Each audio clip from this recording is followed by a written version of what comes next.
Hello అండి, మనలో చాలా మంది బిర్యానీ ప్రిపేర్ చేసినప్పుడు పక్కా కొలతలతో యాజ్ ఇట్ ఈజ్ గా రెస్టారెంట్ స్టైల్లో చేసినప్పటికీ రెస్టారెంట్ స్టైల్ టేస్ట్ అనేది చాలా మందికి రాదు కదా. ఎందుకని అనుకుంటున్నారా? రెస్టారెంట్ లో యూజ్ చేసే బిర్యానీ మసాలా పౌడర్ కి మనం యూజ్ చేసే బిర్యానీ మసాలా పౌడర్ కి చాలా డిఫరెన్స్ ఉంటుందండి. ఈ రోజు మీకోసం కరెక్ట్ కొలతలతో రెస్టారెంట్ లో యూజ్ చేసే బిర్యానీ మసాలా పౌడర్ ని ఏ విధంగా చేసుకోవాలో చూపించబోతున్నానండి. Welcome to mom's miracles.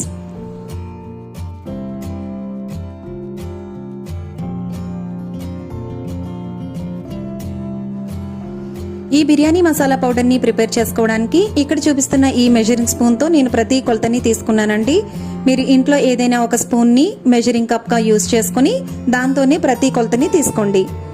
దీంతో 3 టేబుల్ స్పూన్ వరకు ధనియాలు, 1 టేబుల్ స్పూన్ సోంపు, 1 టేబుల్ స్పూన్ షాజీరా, 1 టేబుల్ స్పూన్ జీలకర్రను కూడా తీసుకున్నాను. షాజీరా లేకపోతే మీరు జీలకర్రనే 2 టేబుల్ స్పూన్ వరకు తీసుకోవచ్చు.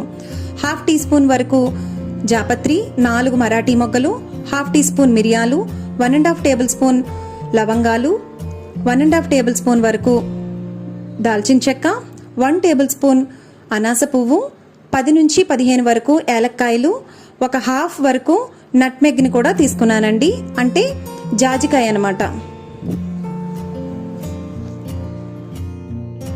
దీంతో పాటుగా స్టోన్ ఫ్లవర్ ని, అదే రాతి పువ్వుని కంపల్సరీ యూజ్ చేయాలండి.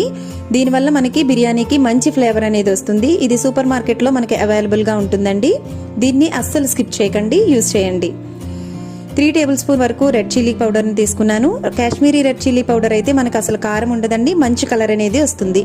1 టేబుల్ స్పూన్ వరకు పసుపుని, 5 నుంచి 6 బిర్యానీ ఆకుల్ని, ఒక 5 వరకు ఎండుమిరపకాయలను కూడా దీనికోసం తీసుకోవాలి.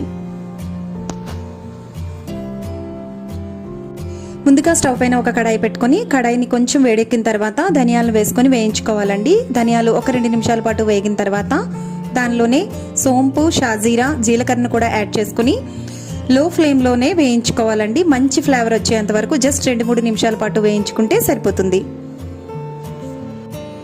చూసారు కదా, ఈ విధంగా లైట్గా కలర్ మారిన తర్వాత వీటిని తీసి పక్కన పెట్టుకోవాలండి. కంపల్సరీ ఈ బిర్యానీ మసాలా పౌడర్కి ఈ ఐటమ్స్ అన్నిటినీ కూడా లో ఫ్లేమ్లో పెట్టుకొని మనం ఫ్రై చేసుకోవాలండి. అస్సలు హై ఫ్లేమ్లో ఫ్రై చేయకూడదు. అలా చేస్తే కనుక మనకి మసాలా అనేది మంచి ఫ్లేవర్ అనేది రాదండి. లో ఫ్లేమ్లో పెట్టి ఫ్రై చేస్తే కనుక మంచి ఫ్లేవర్ అనేది వస్తుంది. సో కొంచెం కష్టమైనా కూడా లో ఫ్లేమ్లో పెట్టి ఫ్రై చేసుకోండి. ఈ విధంగా ఒక 3 నిమిషాల పాటు మంచి ఫ్లేవర్ వచ్చేంత వరకు లో ఫ్లేమ్లో ఫ్రై చేసుకున్న తర్వాత బిర్యానీ ఆకులను కూడా యాడ్ చేసుకుని లైట్గా ఫ్రై చేసుకోవాలి. ఈ మసాలాలన్నిటినీ తీసి పక్కన పెట్టుకున్న తర్వాత మనం ముందుగా తీసుకున్న ఎండుమిరపకాయలను కూడా వేసుకుని ఒక 2-3 నిమిషాల పాటు లైట్గా ఫ్రై చేసుకోవాలి. ఎండుమిరపకాయలను తీసి పక్కన పెట్టుకున్న తర్వాత స్టవ్ ఆఫ్ చేసుకుని వేడిగా ఉండే కడాయిలోనే రాతి పువ్వుని యాడ్ చేసుకుని జస్ట్ 2 నిమిషాల పాటు ఈ విధంగా ఫ్రై చేసుకుంటే సరిపోతుందండి. ప్రతి స్పైసెస్ ని కూడా మనం సెపరేట్ గా ఈ విధంగా ఫ్రై చేసుకోవడం వల్ల మనకి బిర్యానీ మసాలా అనేది మంచి ఫ్లేవర్ వస్తుందండి. మీరు కూడా ఇంట్లో ట్రై చేయండి. వీటన్నిటిని బాగా చల్లార్చుకుని ఒక మిక్సీ జార్ లో తీసుకోవాలి. ఈ విధంగా పౌడర్ చేసుకున్న తర్వాత దీనిలోనికి కాశ్మీరీ రెడ్ చిల్లీ పౌడర్ ని, పసుపు పొడిని కూడా యాడ్ చేసుకుని ఫైన్ పౌడర్ లాగా గ్రైండ్ చేసుకోవాలండి. చూసారు కదా, ఈ విధంగా గ్రైండ్ చేసుకున్న తర్వాత దీన్ని ఒక జల్లెడతో జల్లించుకోవాలండి. అలా చేయడం వల్ల మనకి ఫైన్ మసాలా పౌడర్ అనేది వస్తుంది. ఈ విధంగా ఎక్స్ట్రాగా మనకి గ్రైండ్ కాకుండా మిగిలిపోయిన గరం మసాలా ఉంటుంది కదా, దాన్ని ఒక బాక్స్ లో స్టోర్ చేసుకుని ఏదైనా కర్రీస్ లో మీరు సెపరేట్ గా యూజ్ చేసుకోవచ్చు. అంతేనండి, మన బిర్యానీ మసాలా పౌడర్ రెడీ అయిపోయింది. దీన్ని ఒక గ్లాస్ జార్ లో స్టోర్ చేసుకుంటే ఎన్ని రోజులైనా మనకి ఫ్రెష్ గా చాలా బాగుంటుందండి. ఫ్రిడ్జ్ లోనే మీరు కంపల్సరీ స్టోర్ చేసుకోవాలి.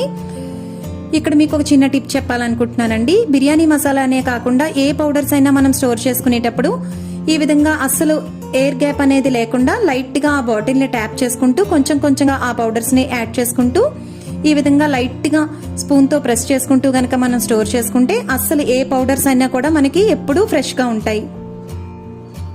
మనం రెగ్యులర్ గా వాడే మసాలాల కంటే ఇది హాఫ్ వాడితే సరిపోతుందండి, మంచి ఫ్లేవర్ అనేది వస్తుంది. సో కరెక్ట్ కొలతలతో ఈ బిర్యానీ మసాలాని మీరు ప్రిపేర్ చేసుకుంటే కనుక రెస్టారెంట్ స్టైల్లో అదే టేస్ట్ తో ఈజీగా మీరు బిర్యానీని ఇంట్లోనే ప్రిపేర్ చేసుకోవచ్చండి. ఈ వీడియో కనుక మీకు నచ్చినట్లయితే లైక్ చేయండి, మీ ఫ్రెండ్స్ తో షేర్ చేయండి, సబ్స్క్రైబ్ చేయడం మాత్రం మర్చిపోకండి. మీరు ఇంట్లో ట్రై చేసి ఎలా వచ్చిందో కామెంట్స్ ద్వారా నాకు తెలియచేయండి.